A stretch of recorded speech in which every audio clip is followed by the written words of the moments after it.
नमस्कार, सुप्रभात। न्यूज छत्तीसगढ़ में आपका बहुत बहुत स्वागत है। इससे पहले आप छत्तीसगढ़ के कौन से जिले से न्यूज को देख रहे हैं, कमेंट में हमें जरूर बताइए। साथ ही डेली अपडेट रहने के लिए चैनल को सब्सक्राइब जरूर करें। छठ के दिन दूसरे चरण का मतदान, चुनाव की तारीख बदलने की उठ रही मांग। प्रदेश में दूसरे चरण के मतदान की तारीख में फेरबदल की मांग उठने लगी है। भोजपुरी समाज व आम आदमी पार्टी का कहना है कि इस वर्ष 17 से 20 नवंबर तक छठ महापर्व मनाया जाएगा।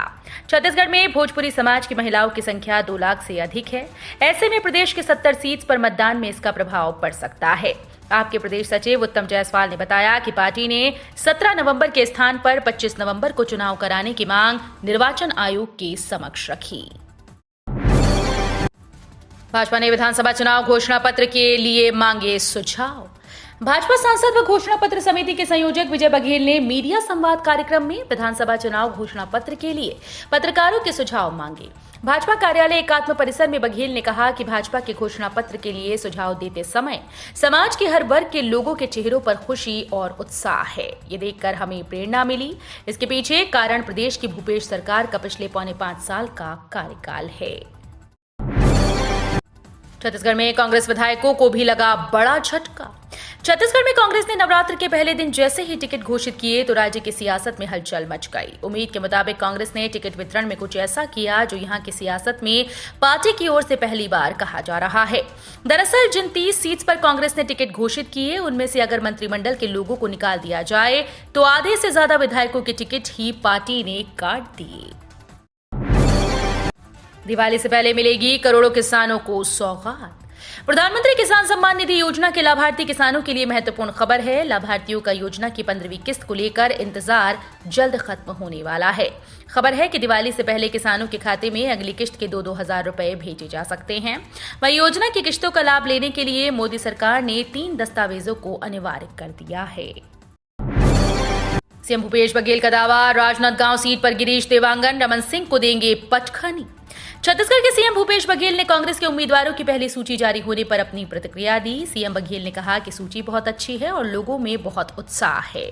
सीएम बघेल ने साथ ही दावा किया कि गिरीश देवांगन में पूर्व सीएम रमन सिंह को मात देंगे।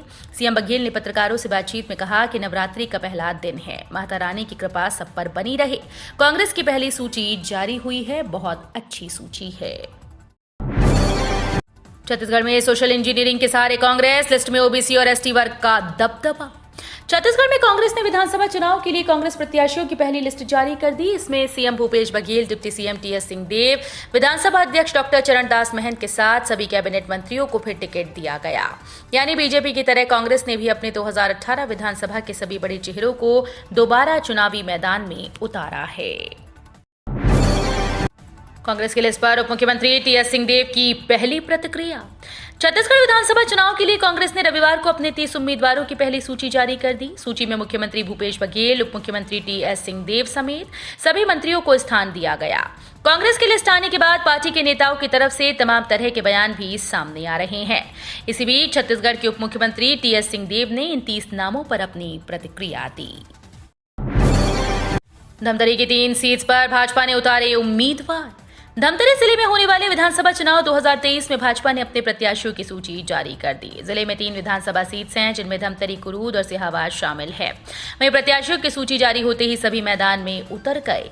धमतरी से रंजना दीपेंद्र साहू, कुरूद से अजय चंद्राकर और सिहावा से श्रवण मरकाम को भाजपा से टिकट मिला है। छत्तीसगढ़ के परसा पूर्व कांचा ब्लॉक में उत्पादन बंद होने से राजस्थान को कोयला आपूर्ति प्रभावित। छत्तीसगढ़ के परसा पूर्व और कांचा बासन ब्लॉक में उत्पादन रुकने से चुनावी राज्य राजस्थान में कोयले की आपूर्ति प्रभावित हुई। एक अधिकारी ने ये जानकारी लेते हुए कहा कि कांग्रेस शासित दोनों राज्यों छत्तीसगढ़ और राजस्थान के मुख्यमंत्रियों के बीच इस मुद्दे पर पिछले दिनों कई बैठक हुई।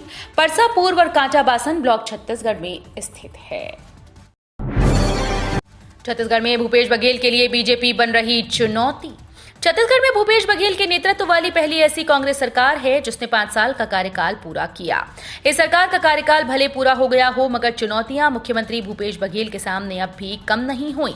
एक तरफ जहां उनके सामने विरोधी दल बीजेपी चुनौती बनकर खड़ा है, तो दूसरी ओर कांग्रेस के भीतर से भी उन्हें चुनौतियां मिल रही हैं। समाचार एजेंसी IANS के मुताबिक राज्य के विधानसभा चुनाव के लिए कांग्रेस के उम्मीदवारों की पहली सूची आई है। आपराधिक मामला एवं विभागीय जांच नहीं चल सकते एक साथ। छत्तीसगढ़ हाईकोर्ट ने अपने एक महत्वपूर्ण फैसले में कहा कि विभागीय जांच और आपराधिक मामला एक साथ नहीं चल सकते। याचिकाकर्ता पुलिस आरक्षक की याचिका पर सुनवाई करते हुए उसके खिलाफ जारी विभागीय जांच के आदेश पर रोक लगा दी। जांजगीर निवासी दुष्यंत पांडे ने अधिवक्ता अभिषेक पांडे और दुर्गा मेहर के माध्यम से हाईकोर्ट में याचिका दायर की है। छत्तीसगढ़ में क्यों हावी हो रहा जातीय जनगणना का मुद्दा। छत्तीसगढ़ विधानसभा चुनाव में जातीय जनगणना का मुद्दा उठ रहा है। ऐसा लग रहा है जैसे दूसरे सभी मुद्दों पर यह हावी रहने के आसार हैं। इसकी बड़ी वजह राज्य में ओबीसी के अलावा अनुसूचित जाति और जनजाति की बहुलता है। कांग्रेस और बीजेपी अपने अपने तरह से आरक्षित वर्गों को खुश करने और लुभाने की कोशिश में लगी है। वो खुद को इन वर्गों का बड़ा हितैषी बताने में जुटी है। राज्य की सियासत में आरक्षण बड़ा मुद्दा रहा है और जाति जनगणना का मसला सामने आने के बाद तो इस मुद्दे ने और भी जोर पकड़ लिया। बिना अनुमति मोबाइल फोन पर बातचीत की रिकॉर्डिंग निजता के अधिकार का उल्लंघन। छत्तीसगढ़ हाईकोर्ट ने अपने एक महत्वपूर्ण फैसले में कहा कि बिना अनुमति मोबाइल फोन पर बातचीत की रिकॉर्डिंग करना संविधान के अनुच्छेद 21 के तहत निजता के अधिकार का उल्लंघन है। कोर्ट ने परिवार न्यायालय के उस फैसले को रद्द कर दिया जिसमें साक्ष्य के रूप में रिकॉर्डिंग का उपयोग करने की अनुमति दी गई थी।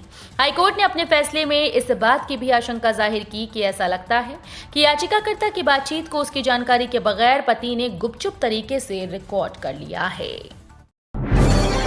जिला जेल में बंद 17 कैदियों ने रखा नवरात्रि का उपवास। पूजा पाठ के लिए जेल प्रबंधन ने किया इंतजाम।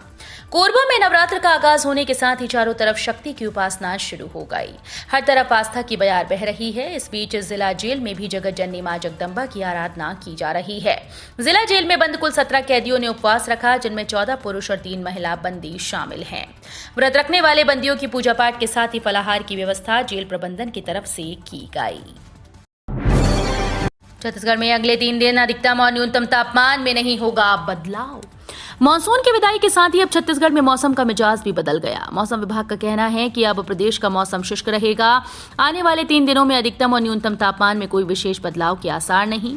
मौसम विज्ञानियों का कहना है कि अक्टूबर के आखिरी हफ्ते यानी 24 अक्टूबर के बाद से न्यूनतम तापमान में ज्यादा गिरावट शुरू होगी। इससे ठंड भी बढ़ जाएगी।